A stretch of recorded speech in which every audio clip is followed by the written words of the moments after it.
Chapter 5. A Rescue. Bess was already running pell-mell down the hill, her flashlight pointing the way. "Come on, hurry!" she cried out. The other girls seemed mesmerized by the strange figure. Miss Drew insisted that they leave, and finally they followed her. Nancy was last in line. She turned to look back. The green apparition was gone.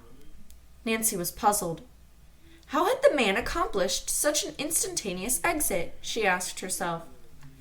Of course he could have turned out the lights surrounding him, but what about his clothing, which definitely had glowed with a green hue, even in the dark? I'm coming up here again in the daylight to find out what's going on, she determined. When the group reached Mirror Bay Bide-A-Wee, they were relieved to find the cabin untouched. To be sure there was nothing explosive or otherwise dangerous, they searched every inch of the place, inside and out. They did not come upon anything harmful. That sorcerer just wanted to get rid of us, George said in disgust. One thing is sure, Nancy remarked. Yo, Karen, and all of us have seen the Green Man, so we know he does exist. Bess spoke up. I wish he'd go out of existence, and the sooner the better. The climb up the mountainside and the quick descent had given everyone an appetite.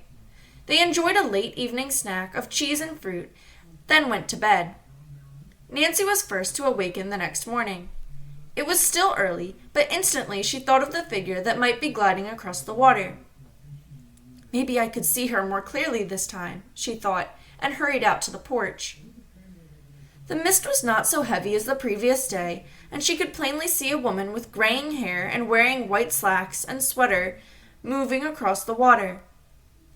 When Nancy looked more intently, it occurred to her that the figure was not gliding, but walking.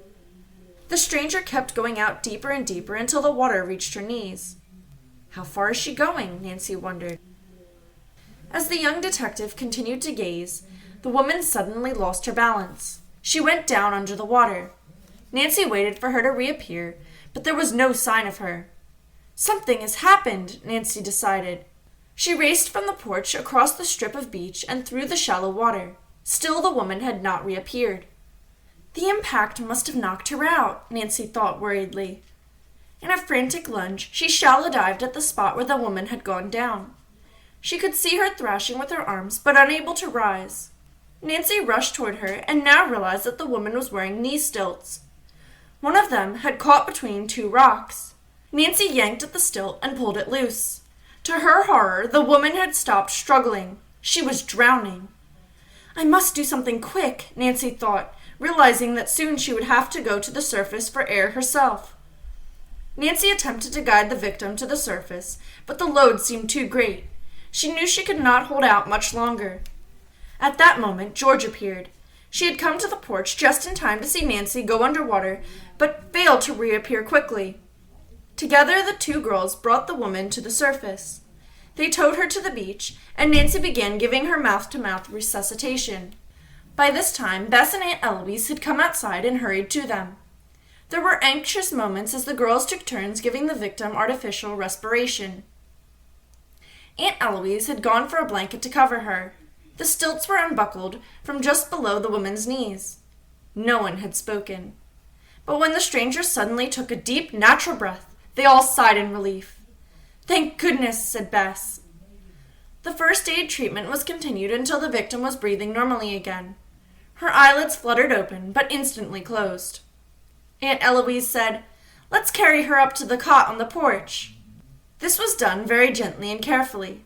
They watched the woman intently to see if she would show any signs of going into shock. She did not seem to. Instead, she fell into a deep, exhausted sleep. We can take turns watching her, Nancy said. In the meantime, let's get dressed and have breakfast.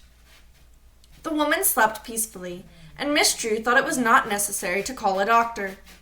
Breakfast over, the girls did the necessary housework while Aunt Eloise sat on the porch with the patient. In the meantime, they had examined the aluminum stilts. They could be adjusted to a 6-foot length and had large square ends covered with rubber. I guess, said George, that on land one could walk indefinitely on these, but in the water where there are uneven surfaces, it must be dangerous. As the woman found out, Bess remarked. I take it she doesn't know how to swim and dive, or she wouldn't have needed these. What do you suppose she was hunting for? Surely not that rowboat. I hope we can find out when she wakes up, Nancy replied. They went out to the porch and were just in time to see the near-drowning victim open her eyes and keep them open. She looked from one face to another in bewilderment. Everyone smiled at her, and Aunt Eloise said, You're all right now. You had a nice long nap. The stranger sat up, and it was evident she had regained her strength. She smiled at last and said, You rescued me? They nodded and introduced themselves. Thank you very much. That was a dreadful experience. I shall never go near the water again. Miss Drew asked, Would you like some toast and tea? I'm sure that would taste very good. I do feel kind of weak. While Bess went to prepare the food, their guest told them she was Miss Anne Armitage, a retired school teacher. I'm staying in a little cottage on the west side of the lake. My reason for being here is to find something in this bay. Miss Armitage did not explain further. Instead, she told the group that as a child she had loved to walk on stilts and became a real expert at it. She had continued to practice. Since I can't swim, she said, I thought I'd use a stilt method for going into deeper and deeper water. I suppose I was foolish not to use a life preserver. I'm afraid you were, Aunt Eloise remarked. By this time, Bess had the toast and tea ready and brought it out to the porch on a tray. Miss Armitage seemed to enjoy them. As she finished a second cupful, color came back into her face. You are wonderful people, she said, and very brave, too. There is no way I could ever repay your kindness. Do you feel like talking and telling us any more about what you're doing? Aunt Eloise asked. Miss Armitage smiled. I suppose it's the least I can do for people who saved my life. She paused and looked off over the water. Then, as if making up her mind to something, she said, If all of you will promise to keep a great secret, I will tell you what I'm trying to do. It's a fabulous story. Each of her listeners agreed to keep the matter confidential and leaned forward expectantly as she began.